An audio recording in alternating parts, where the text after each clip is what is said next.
Hey guys, welcome back to Raptor. As I said in my last video, these videos are slightly shorter than normal. It's because I'm really busy at the moment with a new job, etc. And I'm actually trying to find the time to put what I can together. I actually have a lot of stuff filmed, ready to be put on YouTube. It's just a matter of finding the time to put those videos together and to make something that's somewhat watchable for you people that watch. So I managed to put this quick video together of a little bit more of my Raptor Recreation from Cedar Point. And so today I'm going to go in and do the entrance to the ride, and because it's on the diagonal it makes it a little bit harder to recreate, and so I've had to try and do what is more of a representation of what stands in front of the Raptor entrance. And so I'm going to use pieces that look like what it should be, and it's not 100% correct. As with this recreation, as I've said, I want it to be, as perfect as I can make it within the game's limits. If it means having to change a few little things to make it work for the game, then I shall do so, and this is one of them. So the entrance thing is very, very, very, very similar, but not quite 100% right. And as well, in this episode I will do some custom supports. Now, as I've said before, and some of you that have been watching me for a while will know that doing custom supports is something that I love to do because I think it looks really, really good, but it's also something that I find very, very boring and quite tedious to do as well. And you're saying, so why do you do it? But I do it because, like I said, it looks really, really good at the end, and it really makes a coaster takes it to that next level with detail and realism, and that's what I'm going for. Especially with this recreation, I want it to be as perfect as I can make it. So all the supports, I want to try and get it as good as I can. I'm looking at a lot of photos for reference, and especially, obviously I can't make all the supports 100% accurate in where they go, but I'm going to follow them as close as I can and try and make the supports look like what they should do in real life. So it's something that I wouldn't recommend doing all in one go, and especially with this, I'm going to do it section at a time.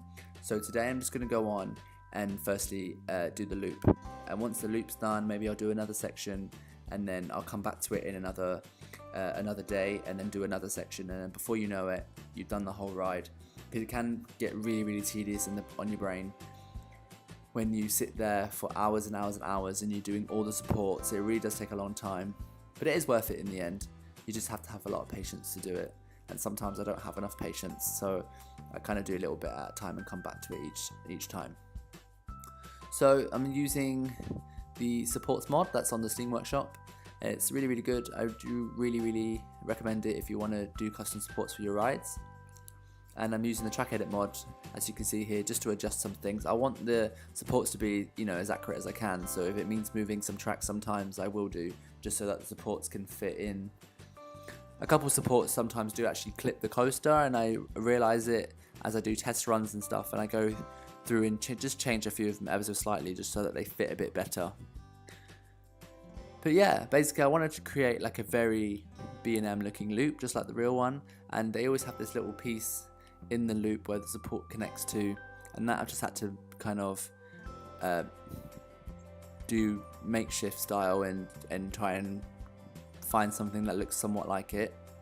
So I used the cube there just to fill those little loop supports on the inside with, and then I'm using the sphere to fill in those gaps where the supports meet, because it's not actually like a connector yet in the mod set.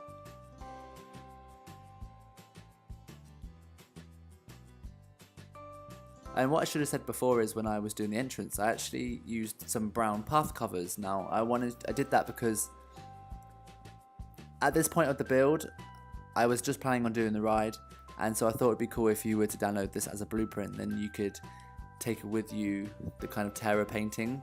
And I thought the way to get around that is to use path covers and then colour those to look like earth colours, etc., and put plants on top of them, and that way if you were to put it down in your park, then all that kind of landscaping would be there. But as this goes on and on and on, as you know, I've nearly completed it now, it turned out to be like the whole kind of area of Cedar Point, which is what I said in the first episode that I wasn't going to do, but I ended up doing it. So doing this path cover thing, maybe I didn't need to do it because I could have just terra painted, but again, it's really bringing in some more shades of brown. I can still use that lighter brown in the terra painting and have this dark brown as well. I'm just going to hide some of the sharp edges with bushes and fences and that kind of thing. So I'm just filling in this backstage area with some concrete, just marking it out ready to go in with more details later on. I do a lot of marking out. I like to use the terra painting tool to kind of mark out in the floor where things might go, and so I know when I come back into the game a few days later what I was going to do in that area and how the shape of the thing should be. So I'm just going to do the mid-course brake run. This is actually quite a simple one. It's very, very simple in real life. It just has 2 supports. So I've just copied that, put some of the catwalks from the catwalk mod down, and I'm going to do the evac stairs, which is always a joy to do. It's very difficult to line up sometimes, and I actually did this twice, and it's very, like I said before, tedious, just like the supports, but it looks really good when it's done, so I do it anyway. But I did them a little bit wrong the first time, so I had to just redo it. In real life, it's actually a spiral staircase to the mid-course brake run, but there is no spiral staircase anywhere in the game, or in any mod sets.